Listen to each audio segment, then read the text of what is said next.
అత్తమామలకి చెప్పకూడదు, వాళ్ళు కుంగిపోతారు. తన భర్తకు అసలు చెప్పకూడదు, బెంగటిల్లిపోతాడు. చెప్పకుండానే ఉండడానికి నిశ్చయించుకుంది, బతికించుకుంటానని ధైర్యంతో. ఆశ్చర్యం. లోకంలో అసలు అటువంటి స్త్రీని మనం ఎక్కడా చూడం. నాకు తెలిసినంత వరకు భారతీయ వాంగ్మయంలో సావిత్రీదేవి లాంటి మహాపతివ్రతని ఇంకొక దాన్ని చూడం. ఇటువంటి కన్యకామణిని కూడా ఎక్కడ చూడం, ఇంత శాస్త్రబలం ఉన్నటువంటి పిల్లని. కాబట్టి ఆమె అంది, అది నిజమే ఉండొచ్చు, అయినా నాన్నగారండి 2 కారణముల చేత నేను ఆయననే పతిగా స్వీకరిస్తాను. ఎందువలన అంటారేమో. ఒకటి, నా మనసులో ఆయనకి భర్తృస్థానం ఇచ్చాను, భర్తృస్థానంలో కూర్చోపెట్టాను. ఒకసారి నేను మానసికంగా ఆయనకి భర్తృస్థానంలో కూర్చోపెట్టాక ఇప్పుడు ఏదో కారణం తెలిసిందని ఆ స్థానాన్ని ఖాళీ చేసి వేరొక పురుషుణ్ణి తీసుకొచ్చి కూర్చోపెడితే నా జీవితం ఉన్నంత కాలము నేను వ్యభిచరించిన దోషం వస్తుంది. కాబట్టి నేను అలా దిగజాలను. ఒకటి. 2, ఆయనకి ఏదో ఉపద్రవం ఉందని మీరు అనుకుంటున్నారు, నా పాతివ్రత్యము చేత నేను రక్షించుకుంటాను. త్రికరణ శుద్ధిగా ఆయనని భర్తృస్థానంలో కూర్చోపెట్టిన తర్వాత ఇక వెనకడుగు వేసే ప్రశ్న లేదు. నేను ఆయన్నే భర్తగా స్వీకరిస్తాను. తండ్రి సంతోషించాడు. నారద మహర్షి ఒక మాట అన్నారు. ఆయన అన్నారు, గుణముల ప్రోక నీ ఎనుగు కూతురు, దీని తలంపు మంపగా మనకు అశక్యము. ఇంక అనుమానములేల నరేంద్ర, కూతు జయ్యన నృపసూతికిమ్ము. కమలానన చేసిన పుణ్య గౌరవంబున అయినం ప్రియుండు పరిపూర్ణ చిరాయురు పేతుడయ్యడు. ఈ పిల్ల మనసు మార్చుకోదు. ఏదో ఈ పిల్ల పెంకితనంగా పెళ్లి చేసుకుంటోంది అనుకుంటున్నావేమో మహారాజా. కాదు, ఈమె భవిష్యత్తులో ఈమె యొక్క పాతివ్రత్య కారణం చేత భర్తని చిరాయుర్దాయం ఉండేటటువంటి వాడిగా చేసుకుంటుంది తప్ప అతన్ని పడిపోనివ్వదు. ఏడాది తర్వాత ఆమె శక్తి అటువంటిది. ఆమె శక్తి కాదు, మీరొక్కటి గుర్తుపెట్టుకోవాలి. ఇది సనాతన ధర్మంలో భారతీయ స్త్రీ ప్రతి స్త్రీకి ఉన్నటువంటి గొప్పత. నా దృష్టిలో ఈ సభలో ఉన్న ప్రతి సువాసిని యందు నేను సావిత్రీదేవినే చూస్తాను.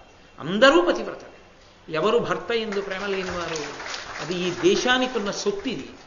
కాబట్టి అసలు నిజానికి పురుషుడు బ్రతుకుతున్నాడు, పురుషుడికి గండం పోతోందంటే ఆడదాని వల్లే కదా. లేచి మంగళసూత్రం కళ్ళకు అద్దుకుంటుంది కాబట్టే బతుకుతున్నాడు. కాబట్టి నిస్సందేహంగా ఆమెని సత్యవంతుడికిచ్చి వివాహం చెయ్యి, ఆమె ఒక చరిత్ర సృష్టిస్తుంది అంటే. సరేనన్నాడు మహారాజు. పెద్ద సారి పట్టుకున్నాడు, పిల్లని తీసుకున్నాడు, ధర్మారణ్యానికి వెళ్ళాడు. ఆ ధర్మారణ్యానికి వెళ్ళి నా కుమార్తెని నీ కుమారుడికిచ్చి పెళ్లి చేస్తాను అని జుమత్సేన మహారాజుని అడిగాడు. ఆయన ఎంత ధార్మికుడో చూడండి. నాకేముందని ఇస్తావయా? కుసుమ కోమలి, పువ్వులాంటి పిల్ల, యుక్త వయస్సులో ఉంది, మహాసౌందర్య రాశి, ఎన్నో చదువుకుంది, ఎన్నో నోములు పట్టింది, ఎన్నో వ్రతాలు చేసింది. ఇందుకయ్యా నా కొడుక్కిస్తావు? నాకా కళ్ళు లేవు, రాజ్యమా పోయింది, అడవి పట్టుకు తిరుగుతున్నా, ఓ చిన్న పర్ణశాల వేసుకున్నాను. నా కొడుక సుగుణాభిరాముడు, కానీ పాపం రాజ్యం లేదు, యువరాజుగా ఉండవలసిన వాడు ఇదిగో నన్ను వాళ్ళ అమ్మని పోషిస్తున్నాడు. అరణ్యంలోకి వెళ్ళి దర్భలు తీసుకొస్తాడు, పళ్ళు తీసుకొస్తాడు, కాయలు తీసుకొస్తాడు. వాడికి నీ కుమార్తెనిస్తే ఏం సుఖపడుతుంది ఆ పిల్ల? ఆడపిల్ల సుఖపడద్దు పెళ్లి చేసినప్పుడు. కాబట్టి నా మాట విను, వేరొకరికి ఇచ్చి పెళ్లి చేయి. ఆయన ఎంత ధార్మికుడో చూడండి. అంటే ఈ అశ్వపతి అన్నాడు, కాదు కాదు, నా కుమార్తె నీ కుమారుణ్ణే వివాహం చేసుకోవాలనుకుంటాడు. అయినా నీ కుమారుడి కన్నా మంచి వరుడు, నీకన్నా మంచి వియ్యంకుడు నాకు ఎక్కడ లభిస్తాడు? కాబట్టి నీ కుమారుడికే ఇచ్చి వివాహం చేస్తానన్నాడు. అయితే నువ్వు అంత మనస్ఫూర్తిగా చేస్తానంటే తప్పకుండా చేస్తానని సుముహూర్తం నిర్ణయం చేశారు. వివాహం అయిపోయింది. తల్లికి తండ్రికి తెలుసు, వెళ్ళిపోయారు. ఆ పిల్ల మీద విశ్వాసంతో వెళ్ళిపోయారు. ఇప్పుడు ఈ పిల్ల ఆయనతో సంసారం చేస్తోంది, వైవాహిక జీవితం గడుపుతోంది, కాలం గడిచిపోతోంది. ఒక్కొక్క రోజు దొర్లిపోతోంది. ఇక 4 రోజులే వచ్చాయి. 361 రోజులు అయిపోయాయి. 4 రోజులు మిగిలాయి. అంటే ఈ 4 రోజులలో 4 రోజుల తర్వాత ఆమె వైధవ్యాన్ని పొందాలి. కాబట్టి ఆమె వ్రతాన్ని స్వీకరించింది. మామగారికి భర్తకి చెప్పి వాళ్ళకి నమస్కారం చేసి, అయ్యా నేను 3 రోజుల పాటు వ్రతాన్ని తీసుకుంటున్నాను, త్రిరాత్ర వ్రతము అని వ్రతం. ఇది 3 రోజుల పాటు నేను ఉపవాసం చేస్తాను. ఉపవాసం చేసి భగవంతుణ్ణి అర్చన చేస్తాను. అర్చన చేస్తూ నేను దీక్షగా ఉంటాను అని భర్త అనుమతించాడు. ఎందుకో చేసుకుంటోంది అనుకున్నాడు. పాప ఆయనకి తెలియదు తన శరీరం పడిపోయే సమయం వచ్చేసిందని, మామగారికి తెలియదు తన కొడుకు పడిపోతాడే. కాబట్టి ఆశీర్వదించారు. అందులో ఒక ధర్మశాస్త్రం ఉంటుంది. ఏదైనా నోము వ్రతం చేసేటప్పుడు పరిపూర్ణమైన ఫలితం కలగాలి అంటే భర్తకి నమస్కరించి కూర్చోవాలి.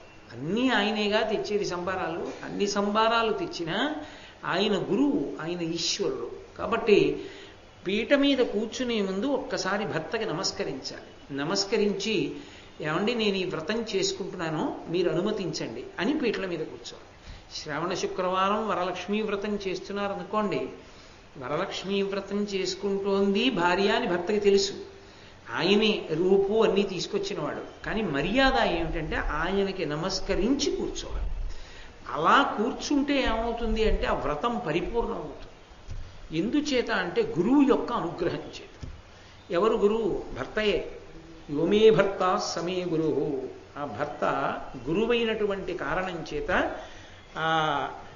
వెంటనే ఆ వ్రతం సిద్ధిస్తుంది, పరిపూర్ణమవుతుంది. కాబట్టి ఆ భర్తకి నమస్కారం చేసి కూర్చోవడం అనేటటువంటిది ఉండవలసినటువంటి లక్షణం. కాబట్టి ఆ తల్లి అలా భర్త గారి అనుమతి తీసుకుంది, మామగారి అనుమతి తీసుకుంది, త్రిరాత్ర వ్రతం చేసింది.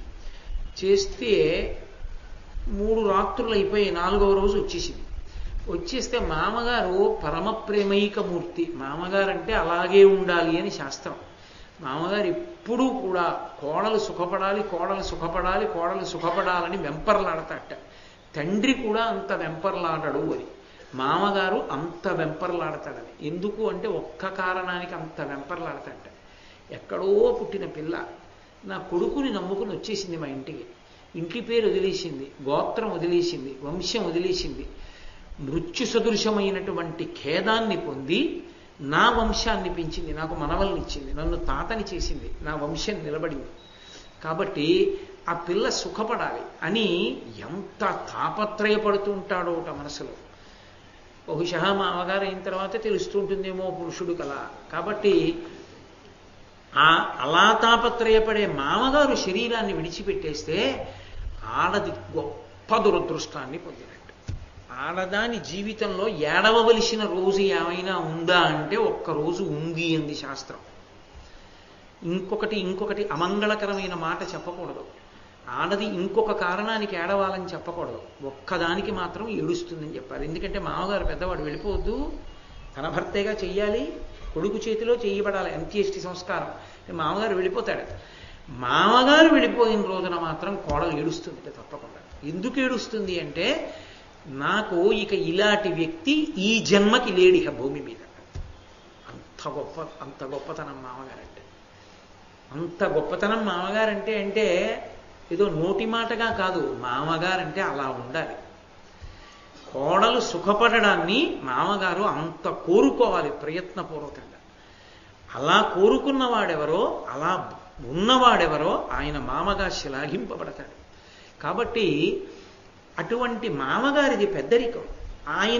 ఆయన పిలిచి అన్నాడు, అది ధర్మశాస్త్రం అంటే. భర్త కూడా అనని మాట ఆయన అన్నాడు. ఆయన అన్నాడు, అమ్మా 3 రాత్రులు అయిపోయాయిగా, 4వ రోజు ఉదయం తెల్లవారిందిగా, అమ్మా 3 రోజులైందమ్మా అన్నం తిని, ఎంత నీరసపడ్డావో నా తల్లి, అన్నం తినేసేయి అన్నాడు. ఆవిడంది, మీరు మదీయంబగు వ్రతభారమునకు వగవలదు, పరమ శుభంబుల్ కోరి యొనరింపబూనితి, కారణమును మీకు నెరుగగానగు పిదపన్. మామయ్య గారండి, ఇవాళ 4వ రోజు ఉదయం నిజమే నేను అన్నం తినచ్చు, కానీ నేను తినను, నియమం పెట్టుకున్నాను. ఇవాళ రాత్రి తింటాను, రాత్రి వరకు అన్నం తినను.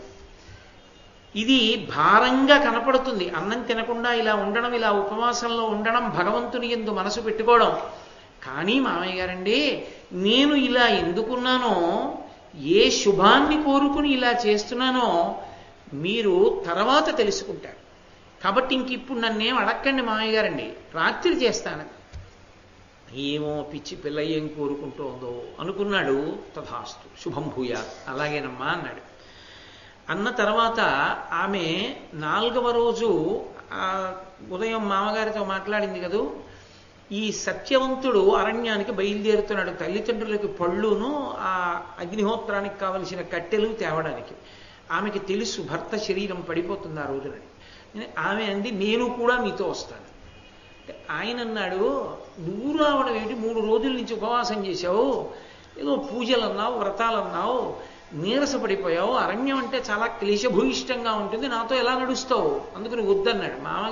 మామగారి దగ్గరికి వెళ్ళి చెప్పి, మామయ్య గారు నేను వెళ్ళాలనుకుంటున్నాను అరణ్యానికి, కాబట్టి మీ అబ్బాయితో కలిసి ఇవాళ నేను కూడా అరణ్యానికి వెళ్ళడానికి అనుమతించండి. భర్త కూడా చూశాడు, ఏమిటో ఎప్పుడూ అడగంది, పెద్ద విశేషమా, ఇప్పటి వరకు ఈమె నోరు విప్పి అడిగిన కోరిక లేదు ఈ ఏడాదిలో, ఇదే అడగడం. కాబట్టి అత్తగారు మామగారు పోన్లేరా తీసుకెళ్ళు, ఏముంది అక్కడే తింటుందో పండు, భర్త పక్కన ఉండగా బెంగెందుకు, తీసుకెళ్ళన్నారు.